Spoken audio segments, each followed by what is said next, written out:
Buenos días, me llamo Luz Nadine Espejo Villalobos, soy estudiante de la carrera de Nutrición y Dietética de la Universidad Privada del Norte. El día de hoy explicaré sobre los temas de flavor, pigmentos, parlamento enzimático y no enzimático del curso Composición de los Alimentos. Comencemos. Flavor se emplea en el sentido que implica la percepción global integrada de todos los sentidos que participan en él, por ejemplo el olfato, el gusto, la vista, el tacto y el sonido, en el momento de la ingestión del alimento.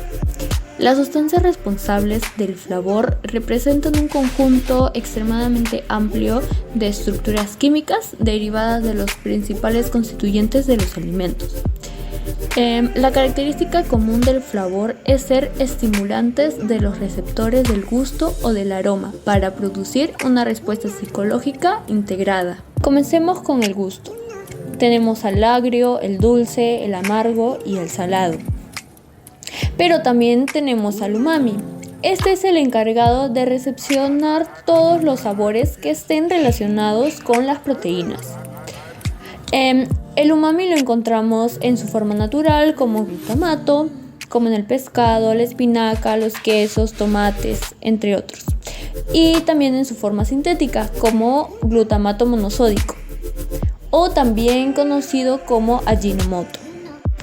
Luego tenemos a los sabores, entre ellos la astringencia.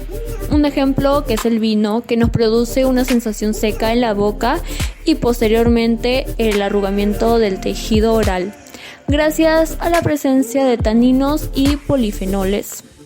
Luego tenemos a la pungencia, que es un efecto picante que puede ser encontrado en el kion, en la pimienta, en el ají. Tiene una característica de perder este picor gracias a la luz. Luego tenemos al refrescante. Su mismo nombre nos dice, nos produce una sensación de frescor, no solo en el tejido oral, sino también en el nasal. Un claro ejemplo es la menta. Y los capsinoides, que son todos los alimentos que nos producen cierto picor, olor y aroma. El olor se refiere a la percepción de sustancias volátiles, fragantes, y el aroma se refiere a la detección de compuestos volátiles que se desprenden durante la masticación y se difunden en la mucosa del paladar y la faringe a través de la vía retronasal. También tenemos a los tioderivados volátiles de Allium. Estos se caracterizan por tener aromas fuertes y penetrantes. Entre ellos encontramos a las cebollas, los ajos, los puerros, etc. También los tioderivados volátiles de las Cruciferae. Estas plantas son del género Brassica. Lo encontramos como la col, los nabos, la mostaza parda, el rábano, el berro, entre otros. Después tenemos a las hortalizas con aroma a verde, terroso, tienen olores penetrantes, inusualmente potentes, como el aroma al pimiento, las vainas de guisantes verdes, la remolacha roja, cruda, entre otros. También tenemos a los glucosinolatos. Los principios activos picantes de las crucíferas son volátiles y contribuyen con el aroma. Un ejemplo de ellos son los brócolis, la coliflor, la col, entre otros. El olor característico de la manzana es gracias al butirato de metilo.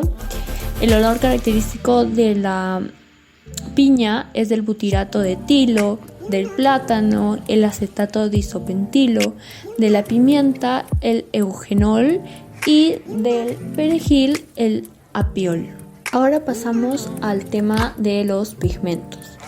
Estos son compuestos químicos, ya sea natural o sintético, que tienen la prioridad de dar color. Existen de origen natural, que estos son los que se les llama pigmentos, y sintéticos se les llama colorantes y lacas. Ahora pasamos a un siguiente tema, que son los compuestos fenólicos flavonoides. Estos son de color amarillo pálido, como las peras, las fresas, las manzanas, cerezas, duraznos, las naranjas. Son los responsables de la astringencia en el té. La quercetina de la cebolla y la miel, la caemferina de las fresas, la miricetina de las uvas, la herperidina de los limones, naranjas, mandarinas y la narangina de las toronjas y las naranjas amargas. Los compuestos fenólicos antocianinas son glicosídicos de las antocianidinas. Estos son pigmentos hidrosolubles que se hallan en las vacuolas de las células vegetales y que otorgan el color característico de muchas frutas como rojo, púrpura o azul. Un claro ejemplo de estas frutas son las fresas, los arándanos, las moras, las uvas, la beterraga, entre otros. Las antocianinas deben tener una estabilidad al pH y una estabilidad a los metales. La reacción depende del pigmento y de la temperatura, la decoloración por adición de sulfato o sulfito. El color varía con el pH catión a pH. Ejemplo, el pH ácido menor a 1, su color sería un rojo estable. Un pH de 4 a 5, incoloro. Un pH de 6 a 7, púrpura, y un pH de 7 a 8, azul oscuro. Y la estabilidad a metales, los grupos hidroxilos adyacentes reaccionan con el hierro, el aluminio y el estaño para formar complejos grisáceos, azulados o color pizarra, y pueden corroer latas de estaño.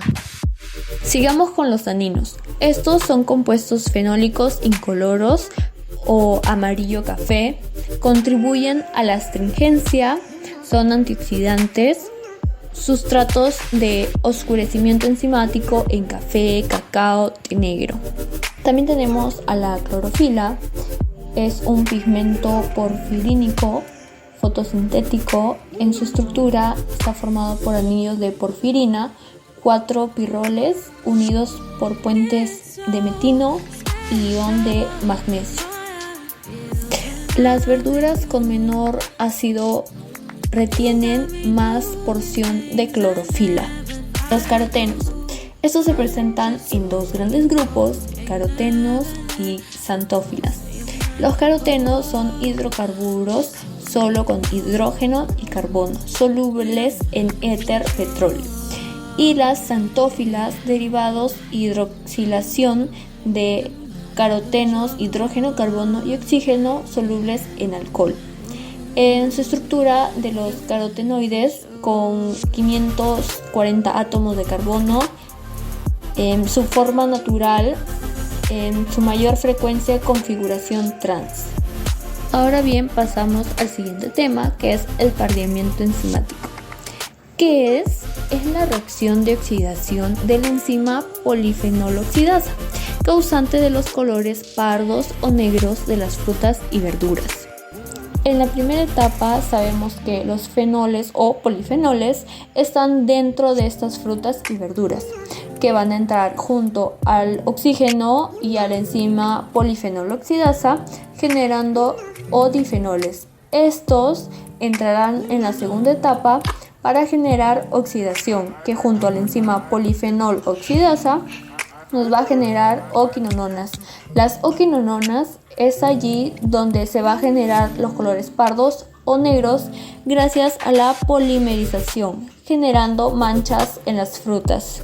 Polifenoles en los alimentos. Las frutas y hortalizas susceptibles contienen polifenol oxidasa y sustratos abundantes. Un claro ejemplo es la papa, los champiñones, la pera, la manzana, el higo, el plátano. Luego, los poco susceptibles no presentan polifenol oxidasa y pocos sustratos fenólicos, o no tienen enzimas o sustratos. Un claro ejemplo es el melón, los cítricos, algunas variedades de duraznos. El pardeamiento no enzimático. ¿Qué es? Es un conjunto de reacciones muy complejas que conducen en diversos alimentos, la formación de pigmentos pardos y negros y a modificaciones favorables o no del olor y del sabor. Entre sus reacciones vamos a encontrar a la de Mayer. Estas se producen solamente mediante la reacción de algún compuesto carbonilo y un compuesto amino. El compuesto carbonilo va a ser derivado de los carbohidratos, azúcares, que dentro de su composición van a tener la cetona o aldehído. Y en el grupo amino vamos a encontrar a los aminoácidos de las proteínas. Toda esta unión de compuestos carbonilos y grupo amino va a ser accionada por el calor. Por último tenemos a la caramelización. Esta también se va a producir por un aumento de la temperatura. Por ejemplo, si tenemos al calentamiento de la sacarosa, el azúcar, se va a generar la hidrólisis y su deshidratación, obteniendo así la isosacarosana, que tiene un sabor amargo. Luego va a generar la dimerización y así obteniendo la caramelana, que tiene un sabor amargo. Luego en su deshidratación va a generar el carameleno, que tiene un color oscuro y un sabor amargo. Luego va a actuar la polimerización, obteniendo así la caramelina o humina, que también tiene un sabor pero más desagradable que los demás.